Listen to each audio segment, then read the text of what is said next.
Alright guys, I've had a couple requests for an update on the car, so I'm going to give a quick, simple update and explain how I'm going to get my AC system to work. So, as of right now, everything's in, most of the wiring is done. It looks like a mess, of course. It's, swaps are always a bit of a mess in the beginning, but I've got my power steering line done. That was using the 1G power steering line. I routed it back there. If you can see, I had to bend this line a little bit to make it work. I had to take this one off completely, bend this one underneath it, and then, yeah, we're good to go. Make sure you put new O-rings on them, of course. But here's where the connections of the AC is going to be. I got custom lines made. I'll point those out now. I'll even show you the receipt for the items used. So these are both, well, I'll say the lines are new, of course, but the fittings are all from the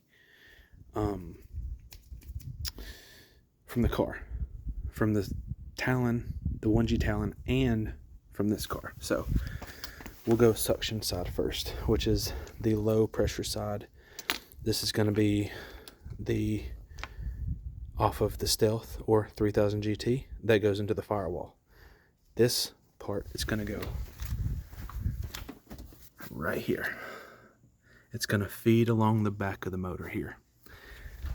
And this, I had to get them to do it twice because they put the wrong fitting on, but they did me a solid and didn't charge me for a second weld. So this wraps around to the back into the compressor. Suction side done. High pressure side, fortunately, the 1G Talon and the Stealth 3000 GT uses the same style fitting on the frame rail, and I'll show you all that. But this is the piece that goes to the compressor. It'll wrap around the back and go right in. I'll get a video of that after they're both in, but I'll show you this connection right here. Right here. That goes to your condenser, wraps down back there into the condenser, yeah, right here. So actually the same size fitting, looks perfect, and it's going to loop up and around kind of along with this power steering line. And that is all you need for AC. Of course, the AC compressor and everything. In theory, the original condenser and the 1G compressor back there should all function properly.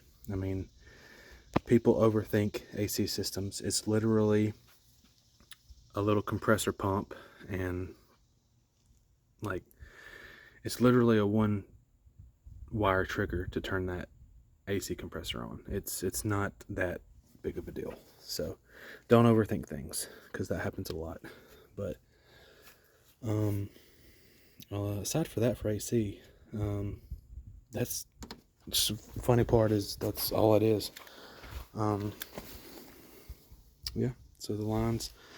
And as far as what I need to get this thing running, one thing to note that no one ever told me while I was looking into these, this is a front wheel drive car,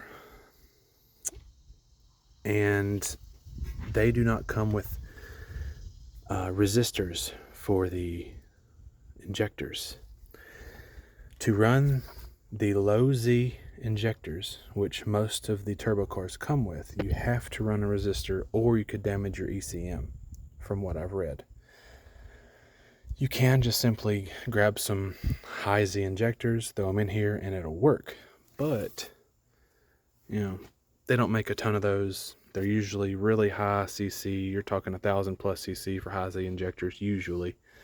And they're usually not the same style.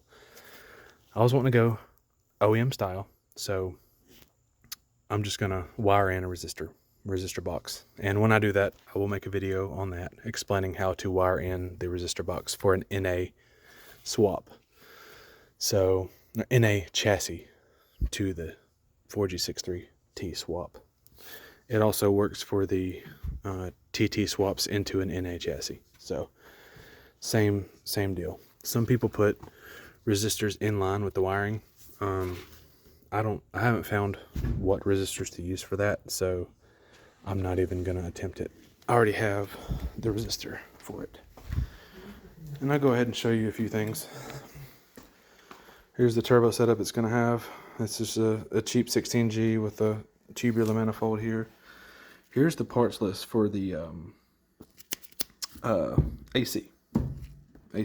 So you got there, and that's what it cost me.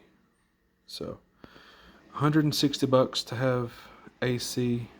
I'm not too upset about that, but yeah. What else I got? It's gonna get this innovative here. I'm gonna have to wire it in for the ECM. It's gonna get a Evo 8 and 9 mass airflow sensor. Here is my harness that I made for it. It's a bit of a mess, but there is some understanding in my chaos here. So these will plug into the 3000 GT Stealth engine harness and adapt to the 1G ECM I have. So my ECM link, 1G ECM. So aside from that, it's just putting a few things together and we'll be good to go. So I don't know. If you have any questions about how I did things, let me know. I will answer them. If you want me to do any in-depth videos of any aspect of this build, let me know and I will do that. Or any swap, period, or any part of the swap.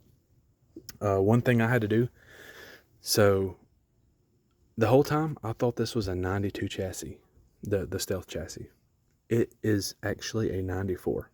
And I thought I was in trouble, but come to find out, the NA Fed spec 94 and 95s have the same pinout as the early 90s, like the 91, 92, 93s. So I was lucky. The only thing I had to change was this guy right here. So this is, of course, the 2G guys know this. I had to wire in for the crank and cam sensors. This one had a crank sensor originally, so I just did some clean wire in there and I got this. So it's going to run on a cam sensor, 1G cam sensor alone. You can look up how to wire those. They're all over the internet for the 3000 GTs and for the 2G DSMs. So just look that up. If you don't know where to look, let me know. I'll try and find you a link and throw it in the comments or something like that. But I got to remove a few more plugs. Like I don't need these. I don't need, well, I need to extend a couple wires for my, say this is knock sensor. This, I did my injector wiring different and I can explain that. A lot of people use 2 wires from one harness and 2 wires from another because there is a rear injector harness. There's 3 on each bank, of course. So the way I did, I rewired my ECM to run the wires from the front harness, and I'm going to tap into one of these wires for my last injector. So basically I don't have extra wires just hanging around. It'll give it a cleaner look, and I document all that in my notes. So if I ever sell this car, they're gonna know. I keep folders of things I do to every car I build. So if it ever has any gremlins, they'll know where to start looking.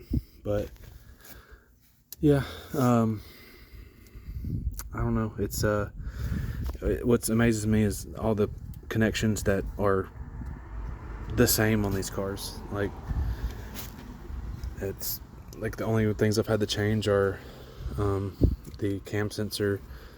I'm gonna add the resistor box and like all the all these connections were the same for the sensors, for the coolant. One thing I didn't know is, so you'll actually use the 3000 GT Stealth connections for the what do you call it, the ignition power module thing here. So you won't have to wire in the Stealth or the DSM one. You'll use what's already in the car. Fuel lines, I'm gonna swap out that fuel filter there and change up the lines a little bit. I've got some RC 550 injectors in right now. For first startup, it shouldn't be a problem on a base map, but I'm gonna change up a few things in the fuel system once it's all said and done. Being an NA, I'll have to wire in a fuel, not fuel pressure, a boost control solenoid. So that will come later. Not super worried about that until I want to control boost and ECM link, but something no one ever told me was, so this is the gear out of the Stealth transmission, and I wondered if I could use it, if it would give you a more accurate speed. No one ever gave me any answers on that. So right now it has the DSM gear in it. I don't even know if this gear will fit, but if it did and it was more accurate, I was going to use it. No answers on that yet. So I don't know. Other than that, I can't think of anything off the top of my head that needs to be covered. Getting this engine and transmission in this car was probably the easiest drop-in I've ever done. It fits in here amazing, like it was designed to, and it's great. You know, the cables fit perfect. If you can see through all these wires right here, all this will get cleaned up once stuff gets going, but the cables fit in there perfect. I've got an aluminum radiator for it wherever I put it, so it's just an inexpensive one off of Amazon actually, but I haven't had bad luck with internet, Amazon and eBay radiators yet, so I've had a few, but yeah, it's my SS. I do have a T56 swap transmission planned for that. Let me show y'all what I got last weekend. I won't keep y'all much longer. I've got to get ready for work, but back here, I picked me up another Z. I had a coworker that had this for sale. It had been sitting in storage. It's a TT. It's only got 74,000 miles on it. It is automatic, but for what I gave for it, I do not care about that. I've already found some upgrades that the previous owner's done to it, and it had been in some kind of, like it might have hit something in the road, busted the bumper, and it looks like it has a brand new transmission in it. So my thought is they busted the pan on the transmission and destroyed the pan, or destroyed the transmission. So that'll be a put together and get it running kind of project. So stay tuned for that. If you're interested, just let me know. I'll post more about the Z, the SS, whatever y'all need. I've got a few parts that came in with the Z. If anyone needs 20-inch wheels that are 5x108, I have those. Not really my style, but yeah. So thanks for watching, guys. Like I said, any questions, anything you want me to go in depth with on this swap, I will explain it to the best of my ability. The axles, that will be like one of the last things I focus on, but I have an idea of what I'm going to do with those. I'm gonna try what I found in like online, but worst case, I have a couple shops locally that actually build axles, so they could make something work for me. But anyway, thanks for stopping by.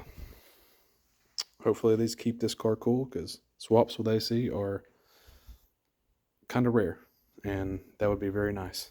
And bring a little bit more value to it when it comes time to sell. So, but you have a good day. Thank you.